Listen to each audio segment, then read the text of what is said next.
মানুষ ঠিকই বলে সৎ ভাই কখনো আপন হয় না। সবচেয়ে বড় ভুল স্বামী মারা যাওয়ার পর ওনার সৎ ভাইকে বিয়ে করা।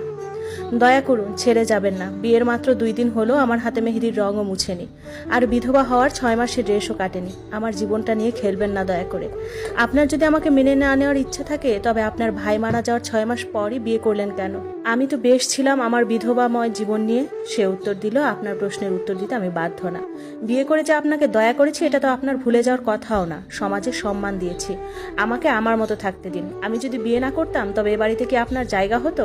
আপনার সন্তানকেও ছুঁড়ে মারতো রাস্তায় আপনার মতো, কেউ ফিরেও তাকাতো না। এটা ভাবা উচিত এবং আমার প্রতি আপনার কৃতজ্ঞ হওয়া উচিত। আমি কালই দেশ ছাড়ছি, বিন্দুমাত্র যোগাযোগ করার চেষ্টাও করবেন না এবং অযথা নখ দিবেন না। আমার আর বলার ভাষা নেই, মুখ দিয়ে কোনো শব্দও বের হচ্ছে না। এই জীবন মেনে নেওয়া ছাড়া কোনো রাস্তাও নেই। বাবার বাড়িতে থাকবো সেই উপায়ও নেই। মধ্যবিত্ত ঘরের মেয়ে আমি। আমাদের কাছে সম্মান হলো স্বামীর বাড়িতে থাকা, সেখানে জ্বলে যাও পুড়ে যাও তাও থাকতে হবে, এটাই জীবন। মাত্র 6 মাস আগে 3 বছরের বিবাহিত জীবনের ইতি ঘটেছে আমার স্বামীর মৃত্যুতে। আমার বয়স মাত্র 21 বছর। জীবন যেন এখানেই থেমে গেল। তার মৃত্যুর পর তার ভাই বোনেরা আমাকে বাড়ি থেকে তাড়াতে যেন উঠে পড়ে লাগে। এ সমাজে টাকার কাছে বিচারও মিথ্যা হয়। তারপর দয়া করে আমার স্বামীর আপন সৎ ভাই আমাকে বিবাহ করে। আমার স্বামীর নিজের আপন ভাই বোনেরাই যেখানে আমাকে দয়া দেখালো না, সেখানে সৎ ভাই যে দয়া করলো, এটাই আমার ভাগ্য। আচ্ছা বলুন তো, দয়া করা বলতে কেন বিয়ে করতে হবে? অহেতুক ওনার জীবনও নষ্ট, আমার জীবনও নষ্ট।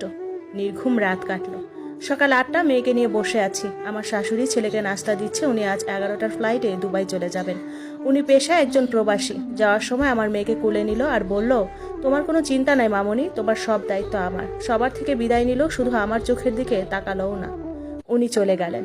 আমি শুধু নীরবে দেখছি। কবুল বলা স্বামী যত যাই হোক, অদৃশ্য মায়া টান কেমন যেন অনুভব করছি। আমার শাশুড়ি আমায় বললেন, রুমে যাও। আমি মেয়েকে নিয়ে রুমেই থাকলাম। ওনার সাথে সম্পর্ক এতটাও ভালো ছিল না। আমার সাবেক শাশুড়ির সাথে তাল মিলিয়ে কত ঝগড়া করেছি। আমার ছোট্ট শাশুড়িকে দেখলে কখনো সালামও দিতাম না। আসলে বিয়ের পর থেকে আমার সাবেক শাশুড়ি আর ননদনসরা মাথায় ভালো করে ঢুকিয়ে দিয়েছিল ওরা আমাদের শত্রু, ওদের সাথে ভালো ব্যবহার করবে না। ওদের সাথে তেমন দেখা হতো না, কারণ আমার শ্বশুর যথেষ্ট ধনী ছিলেন। 2টা বউকেই 2 বাড়িতে রেখেছেন। ওদের জায়গা জমি নিয়ে অনেক ঝগড়া হতো। তবে আমার সাবেক শাশুড়ির ছেলেমেয়েরাই ঝগড়া করতো বেশি, ওনারা করতো না।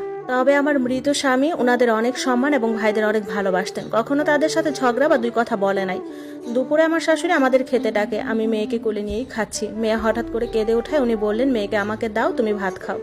আমি খেয়ে আবার রুমে চলে আসি। এ বাড়িতে আসার পর থেকেই শুধু রুমেই থাকি। কেউ কোনো কথা বলে না আমার সাথে, শুধু খেতে ডাকে। খাওয়া শেষ হলে আবার রুমে চলে যায়। রাত 8টার দিকে আমার শাশুড়ির মোবাইলে কল দিয়ে উসমান জানায় তিনি পৌঁছেছেন।